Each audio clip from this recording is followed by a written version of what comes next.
So, Ralph, no doubt you are quite familiar with controversy and some of the controversy that your work has stirred.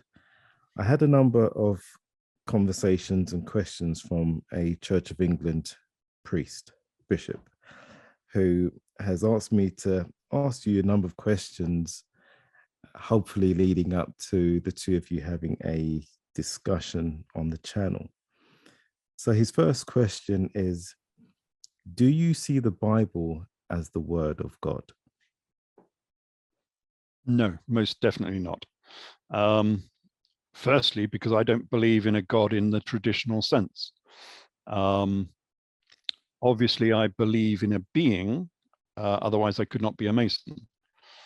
But I don't believe in the omnipresent, omnipotent God of Christianity. Too many contradictions in that story.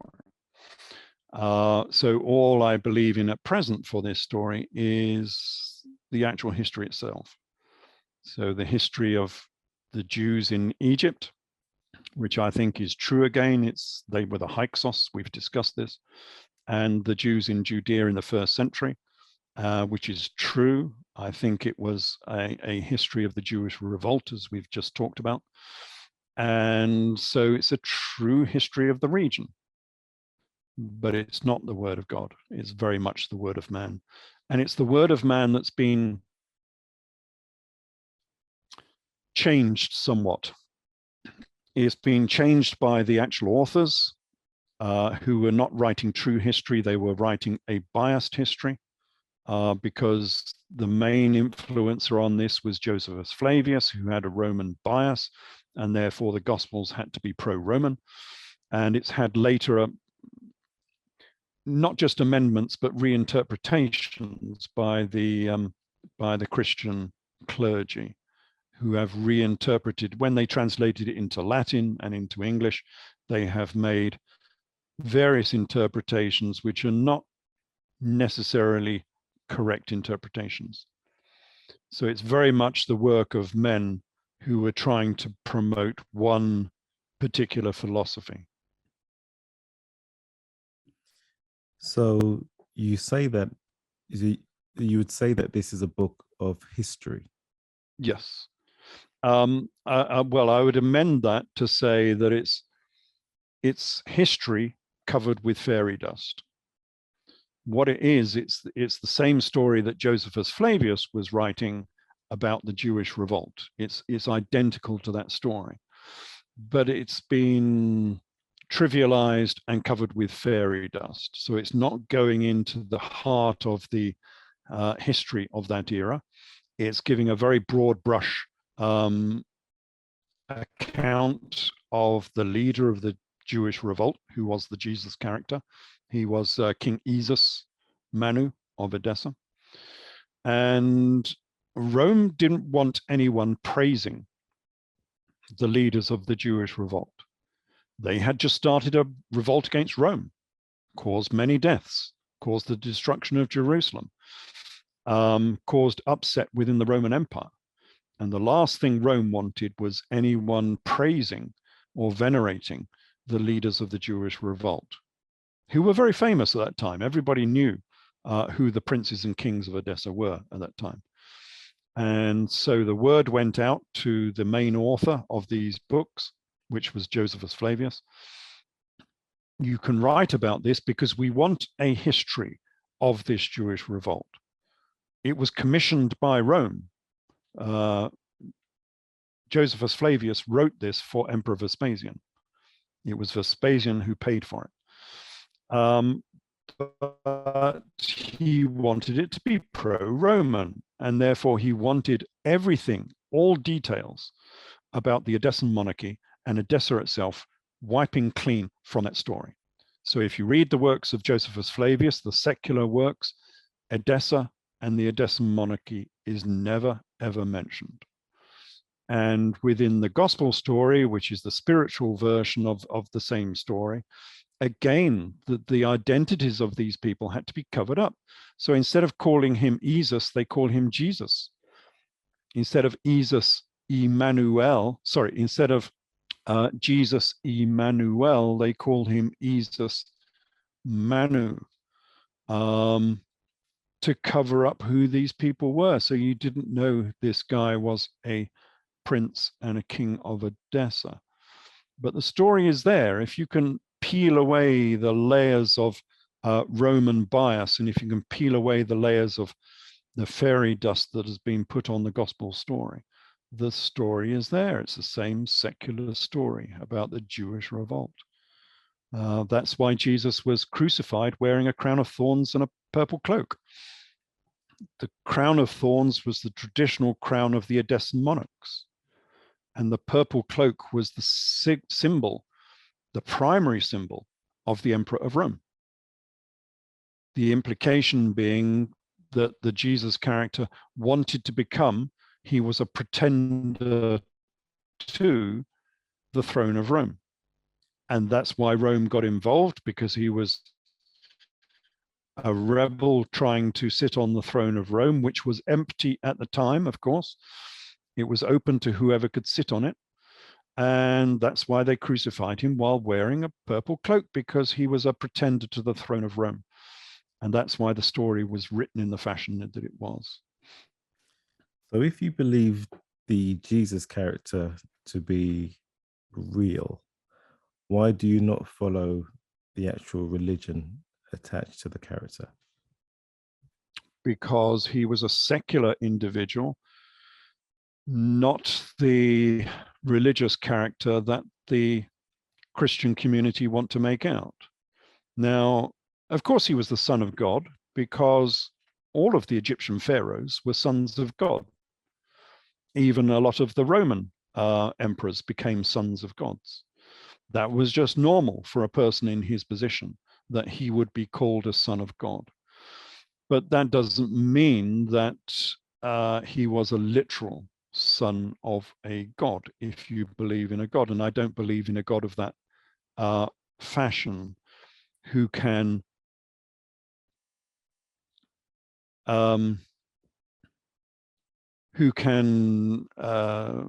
get involved in the petty affairs of man. That would not be a god that I could ever believe in. And so that was merely a title. And all of the leaders of this era would have a title of that nature. So no, the spiritual argument that he was a son of God is completely false. So how do you mentioned the stardust, book of history sprinkled with stardust. How do you see the merging of the text between being historical and that of metaphors, astrotheology, allegory? Yes, well, the text that Josephus wrote himself, his secular books, would not inspire a religious community. It's a dry account of the Jewish revolt. That would never inspire anyone to join a particular community. What is required is something more ethereal, more spiritual, taken out of its secular context. And that's what the Saul character, who I equate with Josephus anyway, managed to provide. So he was now talking about a savior of the people, not just a secular king who was trying to save Edessa and drive the Romans out of Judea and Syria. He was talking about a spiritual savior that would save you individually if you prayed to this character. They would work on your behalf and intercede on your behalf in the petty affairs of man. And of course, that is attractive to some people. It's not the truth, but it's very attractive. You now have, if you pray to this person, you now have a big brother, a spiritual big brother who's helping you in your life, you know, whatever it happens to be, to get more money, to pass your exams, to have a good life with your wife and family. You've now got this spiritual advisor and assistant who will come and help you personally, you. And that's very attractive to some people because it's very difficult to live your life, as it were, alone, understanding that you are responsible for your decisions and the ramifications and the results of those decisions that you make. You can't palm it off onto someone else and say, oh, well, God did that. It's your decision and you have to live with it. That's very difficult for some people. It's much easier to blame it on someone else. Why did that happen? Well, God works in unexpected ways. That's a very comfortable life for some people. And that's what Saul was selling to his communities in his epistles. He wasn't even selling the Judaic way of life and their interaction with God. He had a much more personal revelation of a personal God who would intercede on your behalf. That's the difference between a secular text and a religious text. So just throwing out a figure, how much of the Bible, especially the Old Testament, would you say from your research has been taken or borrowed from older cultures or older civilizations? Well, it's not been taken from other civilizations. It is the record of the Jewish people. And having set out to sort of disprove a text which was largely incomprehensible, known as the Old Testament, the Torah and Tanakh, I actually proved that it's almost like 90% true in a historical context. It's just not the spiritual work that they've portrayed it to be. And so all you need to do, all you need to know is that the Israelites were the Hyksos pharaohs of Egypt, and the Torah is the history of the Hyksos in Egypt. As Josephus Flavius says, he clearly says in his works that the Israelites were the Hyksos pharaohs of Egypt. And yet nobody will believe him, even though he's supposed to be Judaism's greatest and most trustworthy sort of historian, because he writes the complete Old Testament from a secular viewpoint, confirming what the Old Testament says. But he says that the Israelites were the Hyksos, and nobody will believe him. And the reason they won't is because it changes the story slightly. I don't think it changes the story at all. But from a religious perspective, it does change back into the 1500s. So the Exodus was a real Exodus. It was the Exodus of the Hyksos people out of Egypt. But that happened in 1580 BC, not the 1200s BC. But remember, the Hyksos Exodus is exactly the same in all respects to the Israelite Exodus. It was even the Hyksos who destroyed Jericho, which nobody can fit into the biblical timeline at all. But of course, they can't, because it happened in the 1580s BC during the time of the Hyksos Exodus. And so everything makes sense. But they don't want that story. They won't go along with that story. They try and remove the Israelites from that story as much as they possibly can, because it means that the Israelites were pharaohs of Egypt. They weren't slaves in Egypt. They were pharaohs. They were the most powerful nation in the world at that time. But they still got kicked out of Egypt. And we know that because the Hyksos were indeed kicked out of Egypt. So despite all their power and all their wealth and adopting Egyptian customs and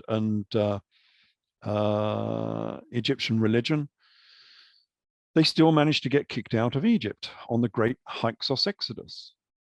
And the Hyksos Exodus was kicked out of Egypt. They went from Pyramisi, exactly as it says in the Bible, and they went to Jerusalem. It's the same Exodus. And there was the 3 days of darkness, the thunderstorms, the ash cloud that came over Egypt. There was the pillar of fire and the pillar of smoke.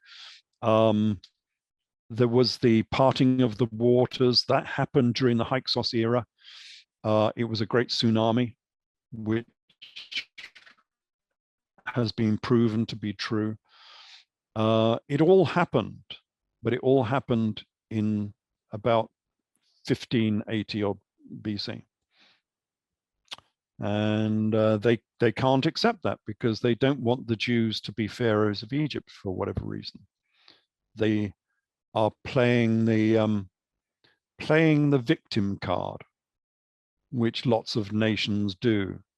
Oh, it wasn't us. It was all those evil Egyptians. You know, we were just poor people at the mercy of these evil Egyptians, and we got thrown out of Egypt. It's a good way of keeping a society together. The Muslims do this all the time. Whatever happens in Islam, it's always someone else's fault. Why are those countries so poor in Islamia? Oh, it's because of the West. It's because of the Russians. It's because of anyone except themselves. Playing the victim card is a traditional way of overcoming your own inadequacies. And they play the victim card, and they've played it very well, and they've played it for 2,000 years, more, 3,000 years. And it works well. They didn't want to admit that they were powerful people in Egypt at that time, as Josephus Flavius says, and they still managed to get kicked out of Egypt.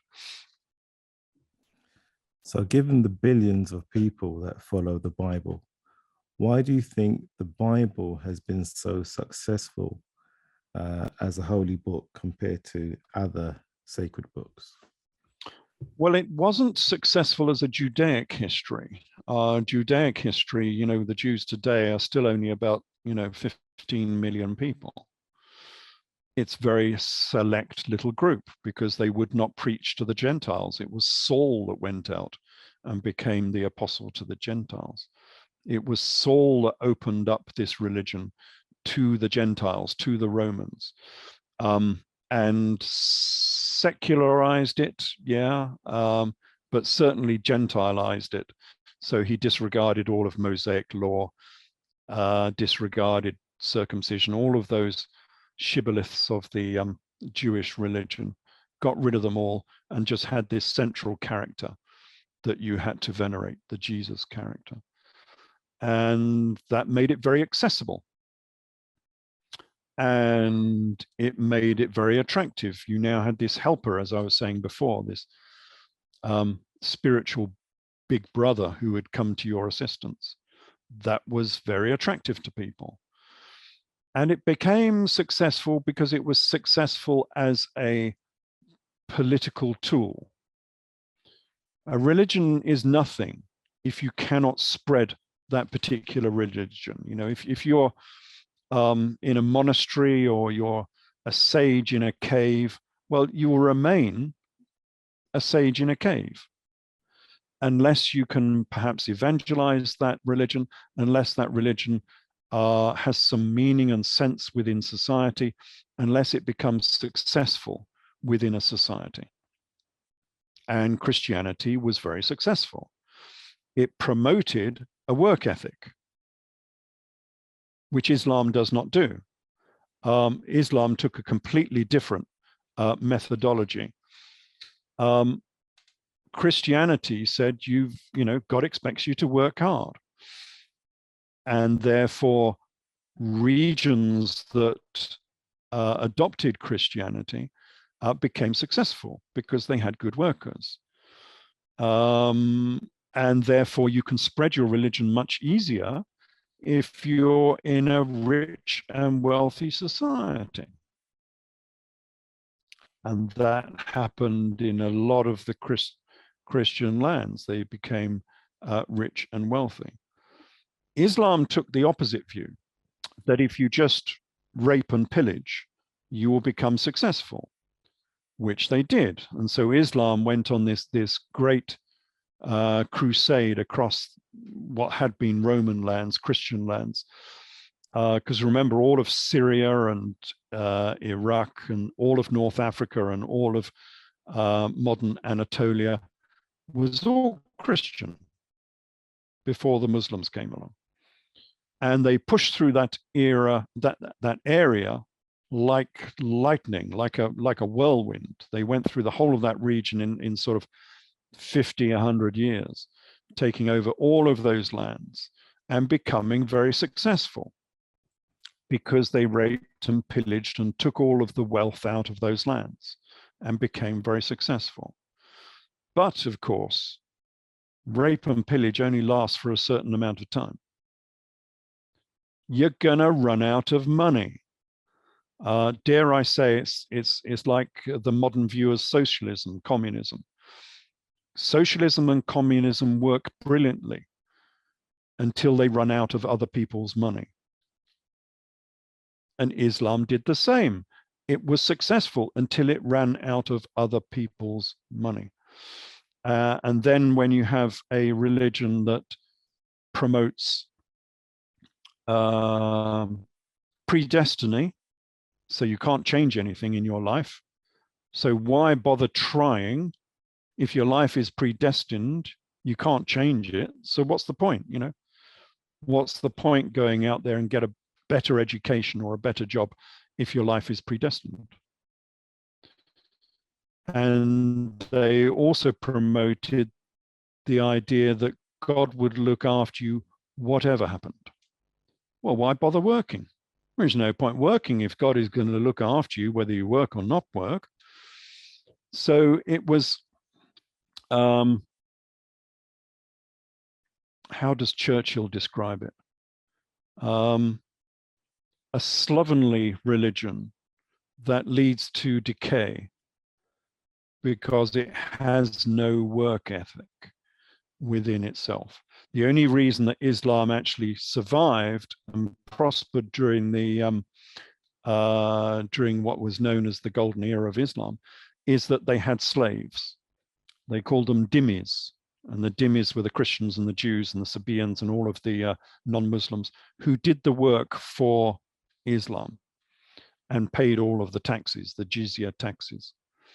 That's how they ran their society. They ran it as a serf. I suppose you wouldn't call them slaves. They were serfs.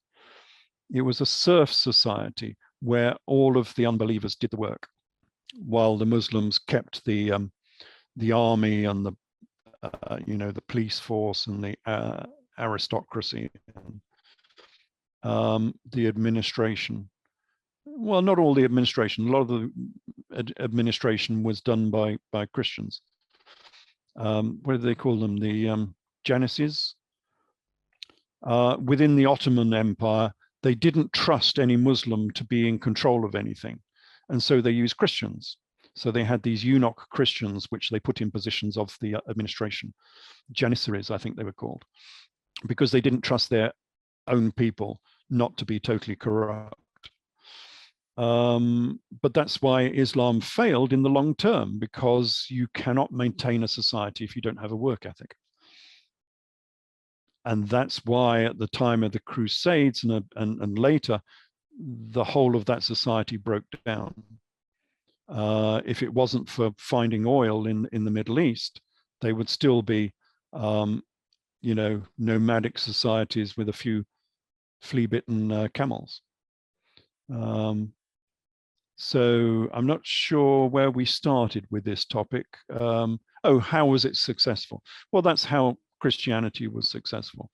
It created a successful society, even if it was based on half-truths and lies. Those half-truths created a successful political system. And a successful political system will create a successful society, which will then allow that religion, that political system to propagate throughout the world. And it did. It was very successful. So in closing, how would you describe the God of the Bible in terms of its conceptualization by man? Well, of course, there were many gods of the Bible.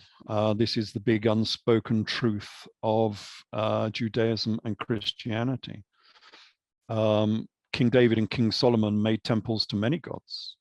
They were not monotheist.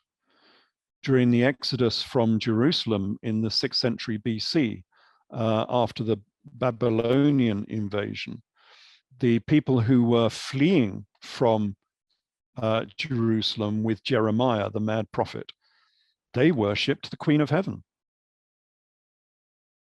not the God of the Jews. They worshipped the Queen of Heaven, as it says in that particular gospel. And she was obviously Isis. The Queen of Heaven is Isis. They were venerating an Egyptian goddess, Isis. There were many gods, even within Judaism. The God of the Jews is called Elohim, which is a plural, which is interesting. Allah, the same as the Muslim God. He was called Shaddai, the God of destruction, who is obviously Seth within the Egyptian pantheon. Yahweh, the moon god, the god of the moon in Egypt was called Yah. So Yahweh was the moon god. And Aten, the Jewish god, was called Aten, which is the god of Pharaoh Akhenaten. It's the same god. It's the sun god. The rising sun god was called the Aten or the Adon. And the Israelite god was called the Arden. And yet people won't mention that. You know, I had to find that out myself, actually, because I didn't read about it in any of the reference books I was sort of looking up on this subject. I never actually found that. And I was actually reading the original text in Aramaic, which is very difficult because I don't speak Aramaic, but I know how to look up words and I know how to use a dictionary and I know how to pronounce Aramaic words, even if I don't understand their meaning. And I kept coming across Arden and I think, who's this Arden guy? And so I look it up with my dear old Adam Clarke, who's a great reference for anything in the Old Testament or New Testament. And he gives a nice explanation of who the Arden was. And even he didn't connect Arden with the god of Akhenaten. But it was quite obvious that they were using, because the characters are the same, the events are the same. And if you look at the history of Manetho, they are most definitely the same. That the Israelite god called Arden was the Arden or Aten of Pharaoh Akhenaten, because Akhenaten was the first of the monotheists. That's where monotheism comes from. It comes from him. And so the monotheism of Moses and Aaron is the monotheism of Akhenaten and his brother Moses, because the brother of Akhenaten was called Moses. And so we have a complete synergy between these two texts and these two stories. And so, yeah, what was the original question? Where does it come from? I forget what the question was. Yeah, it was in relation to the conceptualization of the God of the Bible by man. Yes, so it's a synthesis of all of the gods of Egypt. Egypt obviously had many gods, but those many gods cause contentions within society. Pharaoh Akhenaten understood that, and he thought, well, it would be much better if we get rid of the images of the animals, which had caused this contention between these groups, and the names of these gods, and if we amalgamate them all into one and have monotheism under the image of the sun god, or the power of the sun god, then we'll have less contention in the land. And so he created monotheism out of polytheism. And that was a problem, because all of those aspects of the polytheist religions before all had to be stuffed into one God. And of course, that caused bulges and contentions within that monotheism, because it didn't all agree. We've got aspects of moon worship and sun worship within the Israelite God, which all have to be forced together into one artificial monotheistic religion. And that's why we get so many different explanations about what this monotheist God is. It's much easier to think of it as a polytheism, which has been forced into one. Thank you, Ralph. Clearly, you can tell that I threw in some of my own questions into that mix, but thank you. Appreciate that. Thank you.